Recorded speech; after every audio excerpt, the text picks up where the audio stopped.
and good evening. I'm Melisa Idris. And I'm Sharaad Kuttan. You're watching Consider This, the show where we want you to consider and then reconsider what you know of the news of the day. Let's begin the show with the latest updates on the COVID-19 outbreak. Malaysia recorded 212 new confirmed cases over the past 24 hours. Now, this is the highest daily increase since the start of the outbreak in late January. This brings the total number of COVID-19 cases to 1,518. Now, in other related news, we have the Prime Minister, Tan Sri Muhyiddin Yassin, today announcing that EPF account holders aged below 55 can access their savings to cope with the economic impact of the COVID-19 pandemic. Now, withdrawals from account 2 of up to 500 ringgit a month for a maximum of 12 months will be allowed starting the 1st of April. This is on top of an earlier measure to reduce the EPF contribution from 11% to 7%. Will this be enough to ensure that households have the resources to ride out the pandemic in the next few months? Joining us on the line now, we have Dr. Nungsari Ahmad Radi, economist and chairman of Khazanah Research Institute. Good evening, Dr. Nungsari. Thank you so much for joining us today. Now, good evening. What do you make of the announcement to allow for EPF contributors to dip into their account 2 during this time? Well, to begin with, I'm one of those who don't quite believe in tinkering with the EPF, whether reducing the rates, the contribution, or worse, withdrawing from your future retirement funds. So, but back to this proposal, if you have 500 ringgit to withdraw every month for 12 months, I mean, that's fine. I mean, you'll get the benefit. But the problem is, I think, those who need some help are not those who have $500 ringgit a month to withdraw for 12 months. I think, so in that sense, this thing doesn't quite get to the target group that I think that needs the most help right now at the beginning of this crisis, so to speak. No, sorry, can we just go back to actually why you disagree with the very idea of either, reducing contributions to EPF or using it? Because I think there's quite a bit of chatter out there about this whole idea. People saying, well, the government is asking us to use our own money rather than, dipping into savings or finding other solutions to help the ordinary Malaysian. Yeah, that's one of that. That's one reason. I mean, basically, that's our money. I think more importantly, we know that actually a great number of workers do not have enough money for retirement. They're short by about 200,000 at the end when they're 60. So I think we ought to think about other ways of actually trying to help those in need of assistance right now. And I think the other thing is actually a lot of people in the informal sector, the so-called gig economy, they don't even have EPF, and these are the ones who are most vulnerable right now. And I think we should think about other ways of trying to assist them. Can I come back very quickly to what you said? A lot of people don't have enough in their account to even cover 500 ringgit a month for the 12 months. Now, according to EPF Annual Report 2018 data, we have bottom 30% of active EPF contributors only have 5,000 ringgit in their account too. That means they won't have enough to draw down 12 months worth of 500 ringgit a month. Can you talk to us a little bit about the vulnerability of the some Malaysian household income during this period? Oh, I think the first group of people that's vulnerable are people who, clearly those lower income people who depended on actually being out there. See, the problem with this situation right now we have is actually the best prescription to address this COVID epidemic is actually to put people in. But that basically is like somebody on cancer, right? I mean, you put them on the chemo. The ubat itself is actually part of the problem. So people who depend on selling things, making money by selling things, pasar malam, pasar tani, whatever, little retail stuff, they are the ones who were most affected. And at the same time, people who are on daily wages and people who actually depend on these people to buy affordable stuff, they are also not able to have those things. So those are the ones that need to be helped to begin with. I mean, that's the issue of managing the the epidemic. That's one issue, putting resources there, and the government has done well there. But this bit about helping those who have been affected by the MCO, that's the one that actually we should think of. So how do you propose helping those most affected by the MCO? Well, I mean, if you've heard and read about what has been done and proposed in the UK, for example, even in the US, which have not passed it yet, but UK has gone through it in France, actually, there's not much. I think the government has announced some, effectively some transfers. So for businesses and for people, it's both a cash flow problem, right? I mean, for businesses, the cash flow problems might end up to be insolvency problems, and insolvency problem might end up to be bankruptcies, and bankruptcies result in laying off and unemployment. So that's why we need to help small businesses, especially first.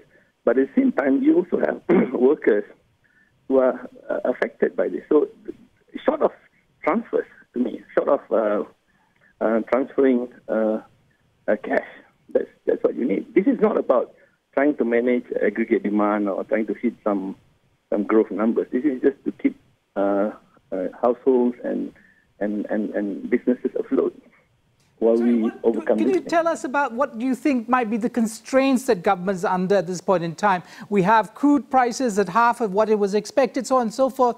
Are there real constraints on what government actually can do? Yes. I mean, if you, this is a question of perspective, right? I mean, if you think of this as a fiscal stimulus, that means you're looking at it from, there's a shortfall in aggregate demand, it's probably a reduction in growth numbers, and I need to prop up demand in order for me to get the numbers that I want, or to get out of recession or whatever. And then you begin to think about fiscal constraints, about level of indebtedness and so on. Yes, our fiscal situation is actually bad, but I think the perspective ought to change. This is not about fiscal management. This is about trying to keep things going, literally trying to keep livelihood going and preventing a worse outcome at the end of it if businesses fail and then you get massive unemployment after this. So there are massive constraints, but you have to mobilize resources that's available in the country. And I think there's enough liquidity to do the kinds of thing that needs to be done. I mean, this is unprecedented. I mean, we've not faced this, not in 2008, 2009, not in 98. This is quite a sustained thing. It's not a 2-week thing. If we need to go beyond 2 weeks, you can imagine the vulnerable people are going to be even more exposed. Right? That's not saying anything about the disease itself, but the consequences that this thing has on people, on businesses, small businesses. So if this prolongs and this pandemic, will take an impact to the economy, so we're looking at it during and then we're looking at it after and what we can do to kickstart the economy. You talked about cash transfers, Dr. Nungsari. Can you give an example of what you're thinking, what kind of ballpark figure you're thinking about in terms of a cash transfer? Is it around the 500 ringgit that is expected to be withdrawn from EPF every month? Is that going to be enough to take care of these households? I mean, no, this is not about income replacement. Right? This is about trying to tide people over because of the circumstances that they're in. This is literally about making sure, I think the PM earlier on said, making sure there's food on the table. So you asked me a number. I mean, the BSS, the PRIM dulu, the ESH. Bantuan Sara Hidup, yes. Yeah, Bantuan Sara Hidup. It's about, 500, 600 per family. I think that's the kind of transfer that you need, and you need to do that quick. And earlier on, we had this e-wallet thing. We have the infrastructure. We have the list of people. We know who are the vulnerable ones. I think we should just go ahead and do it. I think the Treasury should not be putting a fiscal perspective on this thing. This is just to tide people over. I think the government has announced about 500 million more to the Ministry of Health. Fine, do that. Can even put more money in there. But at the same time, we need to address the vulnerable people and businesses, because the consequence of not doing that, it's quite dire, actually. Well, thank you so much for speaking with us this evening. Really appreciate you taking the time to share your insights with us. We're going to take a quick break, and after this, we're going to take a closer look at the plight of refugees and undocumented workers during these difficult times. Stay tuned to consider this.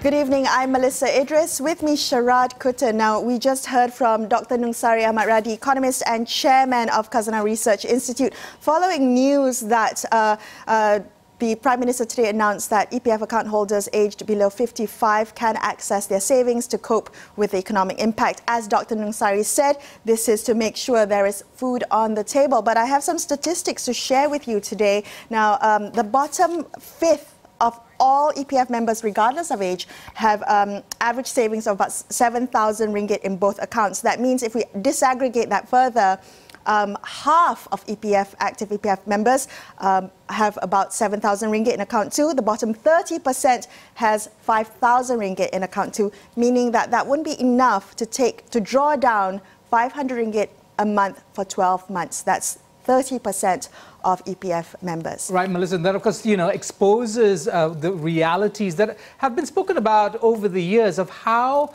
vulnerable people are, in fact. I mean, if you only have 5,000 ringgit in your account 2, how much would you have in your, in account 1? Right. And could that even have supported you at the moment of retirement? So it's a huge, I think, shock for all of us. Again, we're exposed to some of the vulnerabilities that have developed over the years that have not been accounted for. Well, speaking of vulnerable groups during this restriction of movement order, now all refugee and asylum-seeking communities must be included in the government's public health response measures. This is to prevent infections from spreading among society's most vulnerable. To discuss this further, we have joining us on the line Lilian Fan, chair of the Rohingya Working Group with the Asia Pacific Refugee Rights Network. Lilian, thank you so much for joining us this evening. Now, thank you. How much awareness would you say is there within the Rohingya refugee community in Malaysia about COVID-19, about social distancing,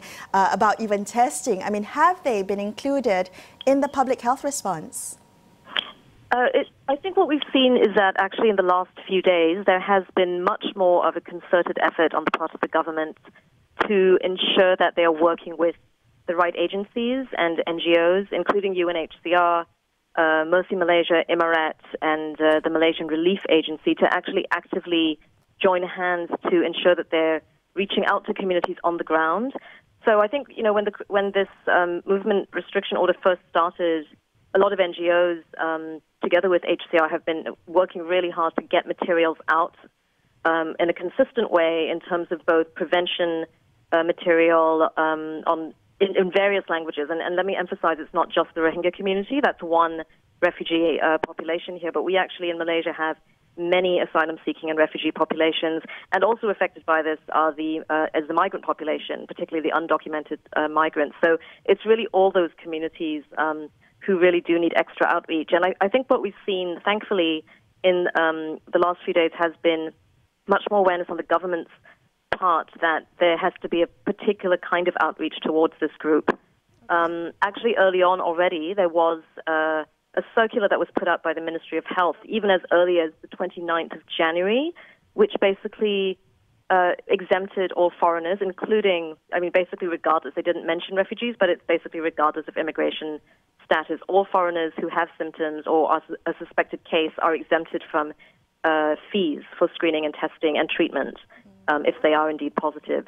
So that circular is still in place, and that was a really important step. And I think what we see now is that there is more awareness, but it's still extremely hard. These are communities who actually often live in quite a lot of fear from the authorities. So getting them to come forward and trust the authorities and trust that they are not going to be arrested or detained or penalized in any way is really a huge effort that needs to take place. Lilian, could you help us understand the realities of their economic lives? Because we just talked to an economist. The Prime Minister spoke today about helping Malaysians by allowing them access to EPF. There's something that's not going to be available to most refugees, or in fact all refugees, I understand. How will they make ends meet? Most of them being in the informal sector, now shut down largely as a consequence of the restriction orders. What do you think is going to happen on that score? Well, it is extremely hard already. I mean, I think, we are seeing refugee families who are already really struggling with just basically meeting daily needs and getting daily food supplies. Refugees do really live, for the most part, in a very hand-to-mouth kind of fashion. And indeed, Sharaad, as you said, they really do, if they are working at all. Many of course, are not working, but those who are working informally in an undocumented manner in the informal sector. They are, a lot of them are daily wage earners if they are working. So it is really tough on them. And we've seen already a lot of calls for help and calls for assistance in terms of particularly food baskets, just to help refugee families meet their daily needs. Right, Lilian, I just want to touch a little bit on what you mentioned a bit earlier about the fear. There's a trust deficit between these communities and authorities, the hospitals, the police, the army even. Do you think that the reassurances by the government will be believed by the refugee and undocumented worker community?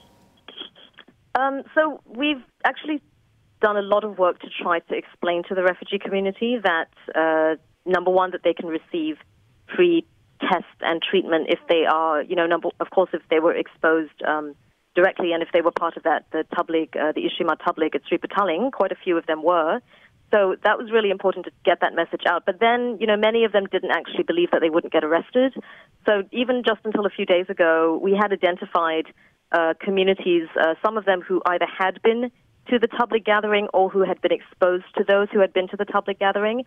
And they wanted to get testing, but they were also really terrified that they would end up getting arrested. And we actually had to do lobbying, to the government to actually say to the MKN, look, it's really important that you come up with a very clear statement that nobody is going to get arrested for lack of documentation and that the priority now is really on health and health only.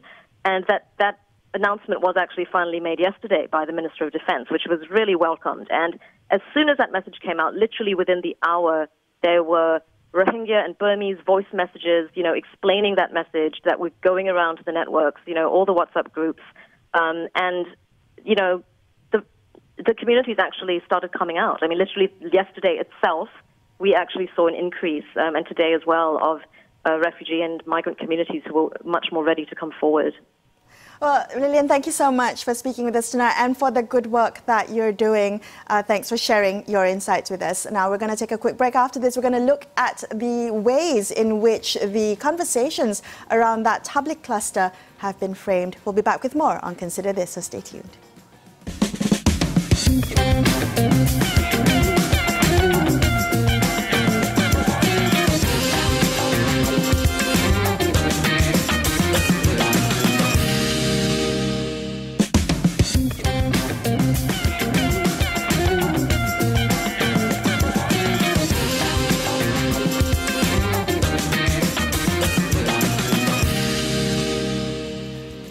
Welcome back to Consider This. Melisa and Sharaad here with you this evening. Now, there were 212 new COVID-19 cases reported in the country today, of which more than half were linked to that cluster from the Sri Petaling tabligh event.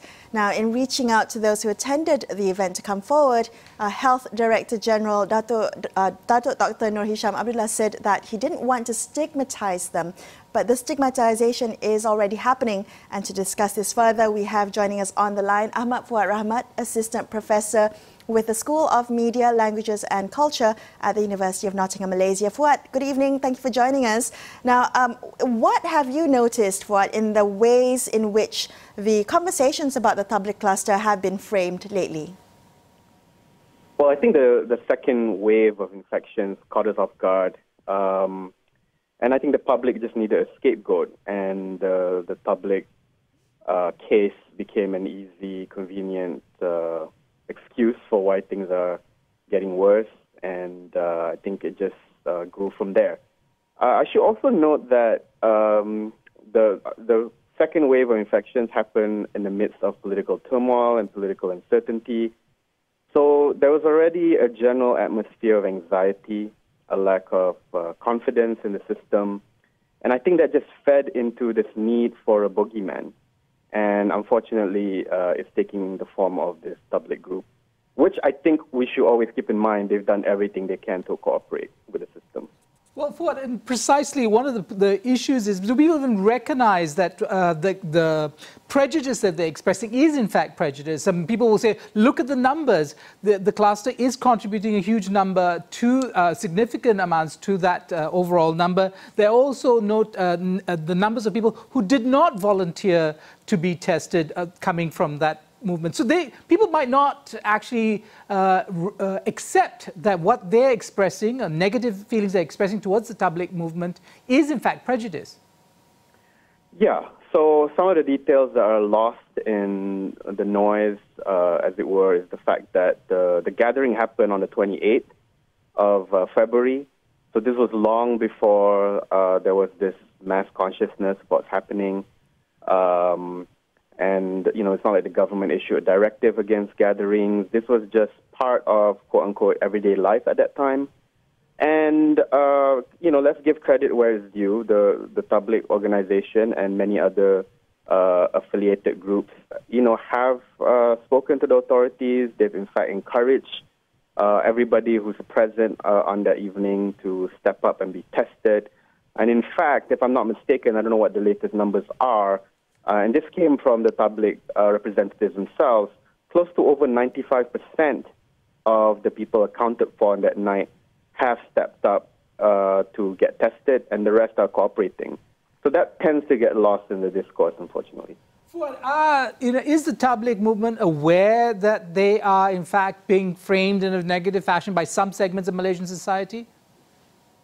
Yes, they are. So you can tell that there is a discourse within the broader Muslim community as well, who have sort of taken offense to the prejudice because it affects Muslim identity more broadly. The general public here, given Malaysia is a multiracial country, everybody's familiar with Islam or the different nuances and articulations of it. The general public tend to associate Tabligh movement with Islam itself. There's very little awareness of the context of what the group does. So I think other Muslims have also, tried their best to, promote a more positive discourse towards it and try to kind of show that, look, this was really not their fault and we shouldn't really... I also want to talk about the wider conversation, the crisis has also opened some older, deeper social cleavages around the fault lines of race. What have you noticed about these trends surrounding conversations lately? In a sense, it's kind of expected. Malaysians being Malaysians, all issues will be racialized, so it's inevitable that it will go there. But I think the added air of panic isn't helping.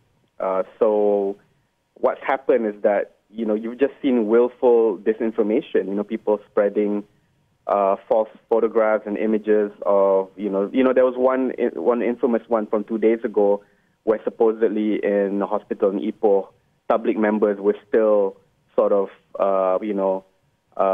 evangelizing, as it were, even within the emergency wards. That turned out to be false. That was verified by the hospital officials themselves. But the word spread largely because there was a deliberate attempt to misinform. So it's getting messy actually. But I hope that we will reach some level of calm. I think we're getting there slowly. We're all sort of getting used to staying put right now. And the earlier sort of panic that greeted the call for the MCO is sort of fading. So hopefully this will lead to calm more generally in sort of our racial attitudes too. Well, on that note, thank you so much for joining us on the show this evening. That's all the time we have. And we're hoping that you stay calm and avoid the panic and check your biases and your privileges whenever you're considering some of the elements of the news of COVID-19. I'm Melisa Idris. With me, Sharaad, Kuttan, signing off for tonight. Stay home and stay calm, folks. Thank you for watching. Good night.